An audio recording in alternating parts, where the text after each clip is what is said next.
ई दृष्टि current affairs reminder राष्ट्रीय परिदृश्य का ये हमारा दूसरा वीडियो है, जिसको जूनियर एडेड यूपीपीसीएस और आरओ जैसी बड़ी परीक्षाओं को ध्यान में रख करके तैयार किया जा रहा है। इसलिए वीडियो को आप जरूर देखें अगर आपके काम का है। आइए इस वीडियो का पहला सवाल देखते हैं। 28 दिसंबर 2020 को प्रधानमंत्री नरेंद्र मोदी जी ने वीडियो कॉन्फ्रेंस के माध्यम से दिल्ली मेट्रो की किस लाइन पर देश की प्रथम चालक रहित मेट्रो ट्रेन के परिचालन का उद्घाटन किया है। जी हाँ, प्रथम चालक रहित मेट्रो ट्रेन के परिचालन का उद्घाटन प्रधानमंत्री श्री नरेंद्र मोदी जी के द्वारा 28 दिसंबर 2020 को मजेंटा लाइन पर किया गया है। 37 किलोमीटर लंबी यह लाइन जनकपुरी पश्चिम को botanical garden metro railway station Noida से जोड़ती है। ठीक है, उसके बाद में 28 दिसंबर 2020 को ही प्रधानमंत्री ने महाराष्ट्र के संगोला से पश्चिम बंगाल के शालीमार तक जाने वाली 7वीं किसान रेल को भी रवाना किया। तो दो चीजें जो है 28 दिसंबर 2020 को शुरू की गई। एक तो चालक रहित मेट्रो ट्रेन जो कि मजेंटा लाइन पर शुरू की गई, और दूसरी क्या है कि 7वीं किसान रेल ट्रेन जो कि कहां से कहां तक शुरू की गई है, तो महाराष्ट्र के संगोला से पश्चिम बंगाल के शालीमार तक शुरू की गई है। इसको ऐसे भी पूछा जा सकता है कि हाल ही में 7वीं किसान रेल संगोला से शालीमार तक शुरू की गई है, तो संगोला कहां पर पड़ता है, तो संगोला ये पड़ता है महाराष्ट्र में। नेक्स्ट है 23 दिसंबर 2020 को केंद्रीय मंत्रिमंडल ने फिल्म संबंधी कितनी मीडिया इकाइयों को राष्ट्रीय फिल्म विकास निगम में विलय को मंजूरी प्रदान कर दी गई है। तो 4 फिल्म संबंधी मीडिया इकाइयां हैं जिनको राष्ट्रीय फिल्म विकास निगम के साथ में अब मर्ज कर दिया जाएगा। उसके बाद में अगला सवाल देखते हैं। नेक्स्ट है 29 दिसंबर 2020 को किसने वीडियो कॉन्फ्रेंस के माध्यम से operation control centre of eastern dedicated freight corridor के new Bhaupur new Khurja section का उद्घाटन किया।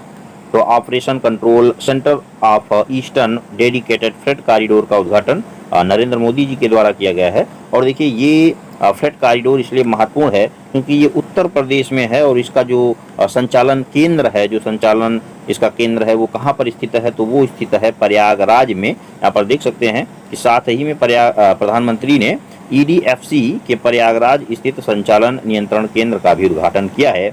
उत्तर प्रदेश स्थित 351 किलोमीटर लंबे इस खंड के निर्माण पर 5,750 करोड़ रुपए की लागत आई है।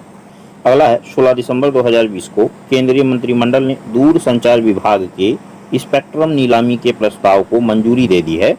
ठीक है, उसके बाद में यह स्पेक्ट्रम कितने वर्ष की वैधता अवधि के लिए सौंपा जाएगा, तो स्पेक्ट्रम की नीलामी जो है वो 20 वर्षों के लिए की गई है।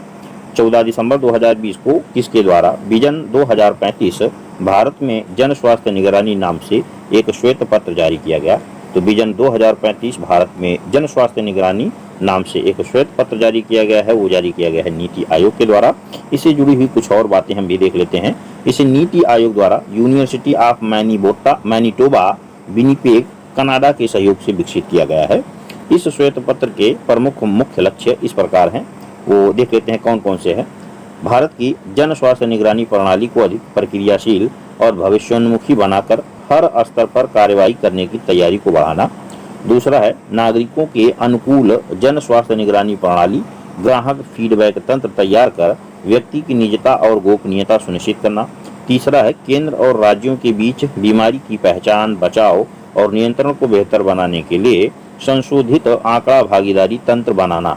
तो वैसे में तो विजन 2035 जो नीति आयोग के द्वारा जारी किया गया है उसके बहुत सारे कई जो है उद्देश्य हैं, लेकिन मोटे तौर पर जो है किस प्रकार से भारत में स्वास्थ्य संबंधी जो समस्याएं हैं जो केंद्र और राज्य मिल करके आपस में निपटा सकते हैं उस पर यहाँ पर फोकस किया गया है। नेक्स्ट देखते हैं 14 दिसंबर 2020 को प्रोजेक्ट 17A के तहत प्रोजेक्ट 17A के जहाज हिमगिरी का जलावरण हुगली नदी में किया गया। इसका निर्माण किसके द्वारा किया गया, तो प्रोजेक्ट 17A के जहाज हिमगिरी का जो निर्माण है वो किया गया है messrs garden reach ship builders and engineers limited Kolkata के द्वारा किया गया है।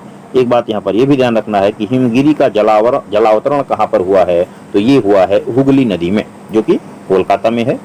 9 दिसंबर 2020 को केंद्रीय मंत्रिमंडल ने कोच्चि और लक्षद्वीप के बीच submarine optical fibre cable connectivity योजना को मंजूरी दी। इस परियोजना की क्रियान्वयन एजेंसी कौन है? तो इसकी क्रियान्वयन एजेंसी BSNL है। और यहाँ पर ध्यान रखना है ये किस से किसके बीच में है? तो कोच्चि से लक्षद्वीप के बीच में है। और परियोजना का नाम क्या है? तो submarine optical fibre cable connectivity योजना।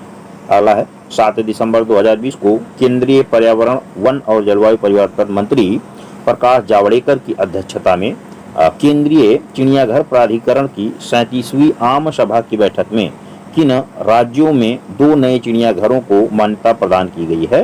तो ये 2 नए चिड़ियाघर होंगे बिहार और उत्तर प्रदेश। अब ये बिहार और उत्तर प्रदेश में कहाँ पर बनेंगे वो अलग बात है, और इसे भी देख लेते हैं कि ये कहाँ पर बनेगा। तो 2 नए चिड़ियाघर, एक बिहार के नालंदा में बनेगा और दूसरा उत्तर प्रदेश के गोरखपुर में प्रस्तावित है। बिहार के नालंदा में राजगीर चिड़ियाघर सफारी और उत्तर प्रदेश के गोरखपुर में शहीद अशफाक उल्लाह खान प्राणी उद्यान को मान्यता प्रदान की गई है। आपको पता होगा कि अशफाक उल्लाह खान भारत के वीर सपूत क्रांतिकारी जिनको गोरखपुर जेल में फांसी दी गई थी, तो वहीं पर गोरखपुर शहीद अशफाक उल्लाह खान प्राणी उद्यान बनाए जाने की मान्यता प्रदान की गई है। नेक्स्ट है दिसंबर 2020 में प्रजा फाउंडेशन द्वारा जारी अर्बन गवर्नेंस इंडेक्स में किस राज्य को शीर्ष स्थान प्राप्त हुआ है? तो यहाँ पर शीर्ष स्थान प्राप्त हुआ है उड़ीसा को। महाराष्ट्र एवं छत्तीसगढ़ को दूसरा तथा तीसरा स्थान प्राप्त हुआ है। दोबारा यहाँ पर देखते हैं कि अर्बन गवर्नेंस इंडेक्स UIG यानी कि अर्बन गवर्नेंस इंडेक्स किसके द्वारा जारी किया जाता है? अगर इस तरीके से सवाल पूछे तो अर्बन गवर्नेंस इंडेक्स जारी किया जाता है प्रजा फाउंडेशन के द्वारा। पहला स्थान यानी कि शीर्ष स्थान यहाँ पर प्राप्त हुआ है उड़ीसा को प्राप्त हुआ है, और उसके बाद में महाराष्ट्र को दूसरा स्थान तथा छत्तीसगढ़ को तीसरा स्थान अर्बन गवर्नेंस इंडेक्स में प्राप्त हुआ है। अगला देखते हैं 24 नवंबर 2020 को भारतीय सेना ने कहां से ब्रह्मोस सुपरसोनिक क्रूज मिसाइल के सतह से हमला करने वाली संस्करण का सफल परीक्षण किया है? तो ब्रह्मोस सुपरसोनिक क्रूज मिसाइल के सतह से हमला करने में सक्षम संस्करण का परीक्षण अंडमान निकोबार द्वीप समूह के क्षेत्र से किया गया है, और जो कि बंगाल खाड़ी में पड़ता है, इसको तो बताने की जरूरत नहीं है। नेक्स्ट है नवंबर 2020 में किस फिल्म को 93वें ऑस्कर पुरस्कार 2021 में सर्वश्रेष्ठ विदेशी फिल्म की श्रेणी में भारत की आधिकारिक प्रविष्टि के लिए चयनित किया गया? तो इस फिल्म का नाम है जल्लीकट्टू, और जो कि मलयालम भाषा की फिल्म है। तो 93वें ऑस्कर पुरस्कार में जल्लीकट्टू को शामिल किया गया है। और वहीं पर जो है इस फिल्म के जो निर्देशन करता रहे हैं वो कौन रहे हैं? निर्देशक हैं लिजो जोस पेल्लिसेरी, और गली बॉय को 1992 में ऑस्कर पुरस्कार में 2020 में शामिल किया गया था। तो यानी कि 2021 में जिसको शामिल किया गया था वो है जल्लीकट्टू, और 92 में ऑस्कर 2020 में जो शामिल फिल्म थी उसका नाम था गली बॉय। अगला देखते हैं नवंबर 2020 में world wide radio navigation system के एक भाग के रूप में अंतर्राष्ट्रीय समुद्री संगठन द्वारा मान्यता प्राप्त अपनी स्वतंत्र क्षेत्रीय नेविगेशन उपग्रह प्रणाली वाला विश्व का कौन सा देश बन गया है? तो वो बन गया है चौथा, और चौथा देश कौन बन गया है? भारत बन गया है। ठीक है, और बाकी 3 देश कौन है? तो चौथा देश भारत है। तो यहाँ पर 3 देश अमेरिका, रूस और चाइना है। अगला देखते हैं 23 नवंबर 2020 को केंद्रीय मंत्री रविशंकर प्रसाद ने किस मंत्रालय के समन्वय से उमंग ऐप का अंतर्राष्ट्रीय वर्जन लॉन्च किया? देखिए, उमंग ऐप पहले भी चर्चा में था, लेकिन 23 नवंबर 2020 को इसका अंतर्राष्ट्रीय वर्जन लॉन्च कर दिया गया है। तो किस मंत्रालय के समन्वय से? तो इसमें विदेश मंत्रालय ने समन्वय किया है। नेक्स्ट है 15 दिसंबर 2020 को भारतीय तटरक्षक अपतटीय गश्ती जहाज सुजीत का कहां पर जलावतरण किया गया? तो सुजीत का जलावतरण गोवा में किया गया है, जो कि भारतीय तटरक्षक अपतटीय गश्ती जहाज है। इसका जलावतरण 15 दिसंबर 2020 को किया गया है। नेक्स्ट है हाल ही में 12वीं भारत यूरोपीय संघ आतंकवाद रोधी वार्ता वीडियो कॉन्फ्रेंस के माध्यम से संपन्न हुई। और ये कब संपन्न हुई?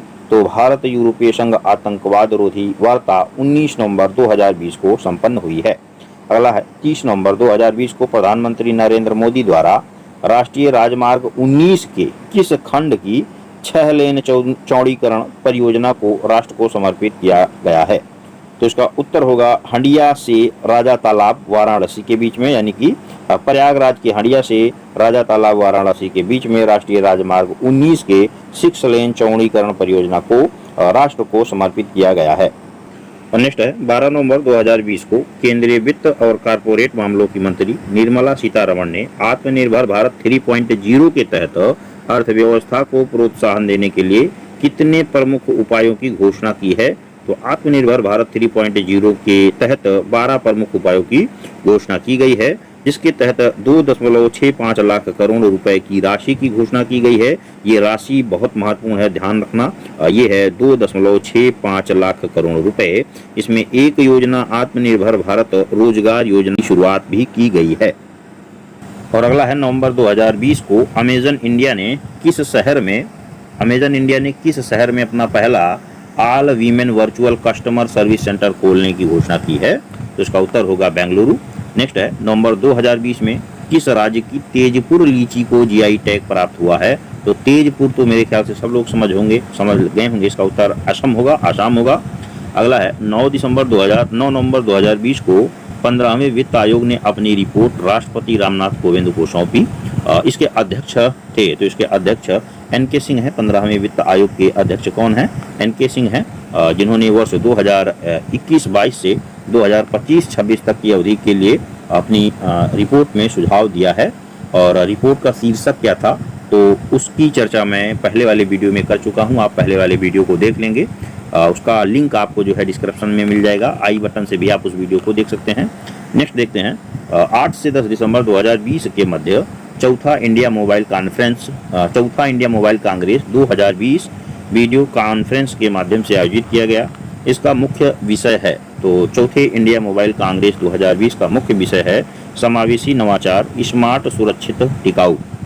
अगला है नवंबर 2020 में प्रदेश के महाविद्यालयों को हाई स्पीड इंटरनेट कनेक्टिविटी से जोड़ने वाला देश का प्रथम राज्य कौन बना है। तो हाई स्पीड इंटरनेट कनेक्टिविटी से जोड़ने वाला देश का प्रथम राज्य बन गया है उत्तराखंड। अगला है 6 नवंबर 2020 को किस राज्य में देश की पहली सौर आधारित एकीकृत बहुग्राम जल आपूर्ति परियोजना का शुभारंभ किया गया। तो एकीकृत बहुग्राम जल आपूर्ति परियोजना जो कि सौर ऊर्जा पर आधारित है, ये शुरू किया गया है अरुणाचल प्रदेश में। बहुत महत्वपूर्ण सवाल है, एकदम पूछा जा सकता है। अगला है 2 नवंबर 2020 को किस राज्य में देश की पहली सौर ऊर्जा चालित लघु ट्रेन लॉन्च की गई। तो इसका भी उत्तर हो जाएगा केरल।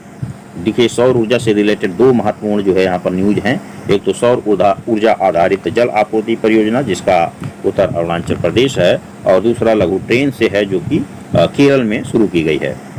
नेक्स्ट है 13 नवंबर 2020 को 5वां आयुर्वेद दिवस मनाया गया। इस अवसर पर प्रधानमंत्री नरेंद्र मोदी ने भविष्य के लिए तैयार किन 2 संस्थाओं को राष्ट्र को समर्पित किया है। तो ये 2 संस्थाएं हैं, institute of teaching and research इन आयुर्वेद जामनगर और दूसरा है national institute of Ayurveda Jaipur. यानी कि 2 संस्थाएं, एक जामनगर में और दूसरी जो है वो जयपुर में राष्ट्र को समर्पित की गई है। नेक्स्ट है 9 नवंबर 2020 को 13वें अर्बन मोबिलिटी इंडिया सम्मेलन 2020 का आयोजन वीडियो कॉन्फ्रेंस के माध्यम से किया गया।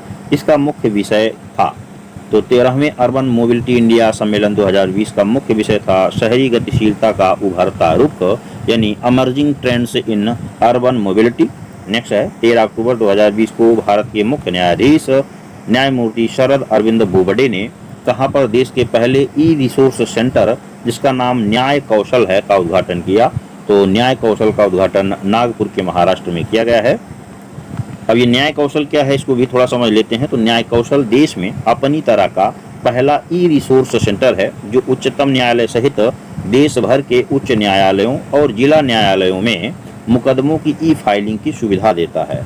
तो न्याय कौशल के तहत जो है उच्चतम न्यायालय में, उच्च न्यायालयों में और जिला न्यायालयों में ई फाइलिंग की जा सकती है, ऑनलाइन फाइलिंग की जा सकती है। 27 अक्टूबर